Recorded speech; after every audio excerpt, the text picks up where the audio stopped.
Hey everybody, Josh Sigurdson, World Alternative Media here, and now remember when Trump during the election said that Obama and Hillary were cheerleaders for ISIS due to their actions in Syria and Libya? Well, now Trump is doing the very thing he criticized.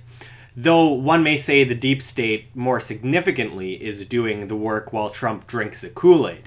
And not only is Trump continuing the work of Obama in stoking the fire we know as ISIS, al-Nusra Front, and al-Qaeda in Syria, of course by attacking Assad and the Syrian government, but he's continuing the work of Obama in stoking the fire between the US and Russia.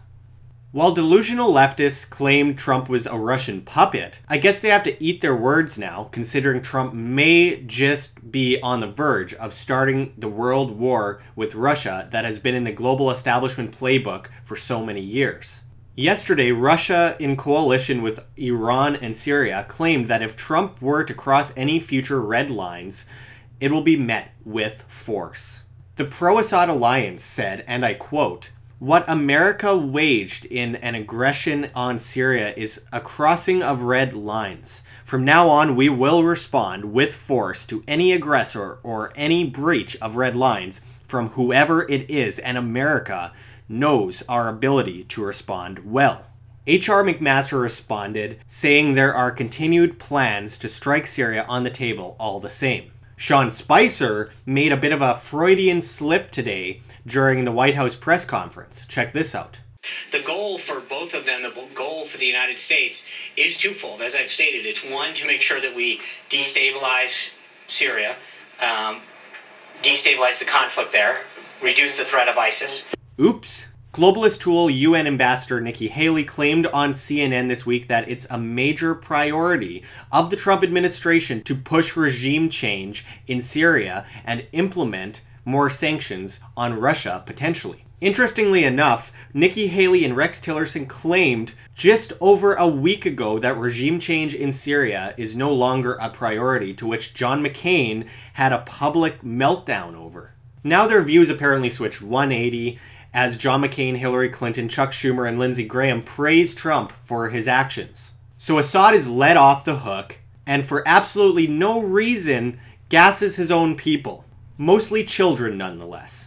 How can people buy this nonsense? That would be suicide, and for what reason? Ron Paul is absolutely right in saying this looks like a false flag. In fact, just today, UN sources said the Syrian rebels, not Assad, likely used the sarin gas. This was reported by The Atlantic.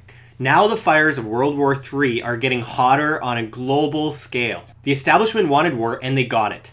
Another prediction by Ron Paul in November 2016 was that the shadow government would stage a false flag attack in order to bring Trump into war. Well, here we are, folks. Recently, UK's Defense Minister Michael Fallon claimed that Russia is responsible for every civilian death in Syria, and has demanded that Russia accept a new Western puppet dictatorship in Syria.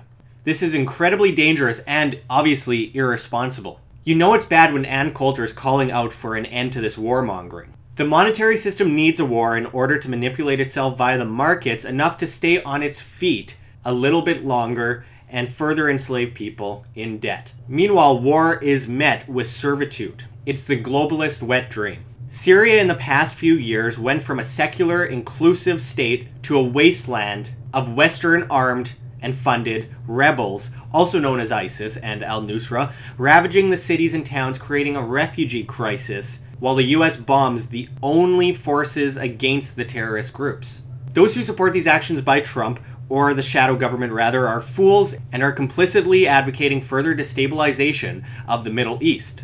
Something these same people were calling out Hillary Clinton for just months ago. Be consistent, people. No, I'm not a liberal, I'm a voluntarist. I'm a libertarian. This is about not bombing children because you were misled to believe some other government bombed children. This is about not growing the size and scope of global governance via the military-industrial complex and the CFR Trilateral Commission, CIA, deep state. Imagine if Russia started bombing Canada because of their use of depleted uranium on civilians in wartime, prompting the United States to go to war with Russia.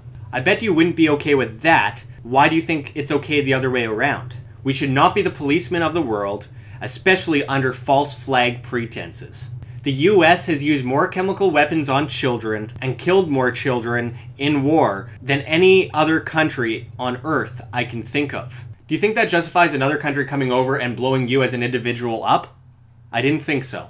Does it justify starting a war where millions will die? I didn't think so. Stand up, people. Stand up. This cannot be accepted. Apathy begets slavery. Apathy begets coercion. And apathy begets our demise. Thanks for watching, everyone. You can check the links below. Go find me Patreon. We can't do it without you. Any donation is very much appreciated. And of course, check our address for Bitcoin in the description and the comments, as well as on the screen for you to scan if you so please. And check our link to the Red Pill Expo in the description and the comments as well, where you can meet people like J. Edward Griffin, Robert Kiyosaki, Ty Bollinger. You could see people like James Corbett and Lord Monckton speak, and many other incredible individuals. So check that link, buy some tickets. It'll be in June in Montana. Don't miss it. We'll be back at you with much more. This is Josh Sigurdson signing out from World Alternative Media. Find the truth, be the change.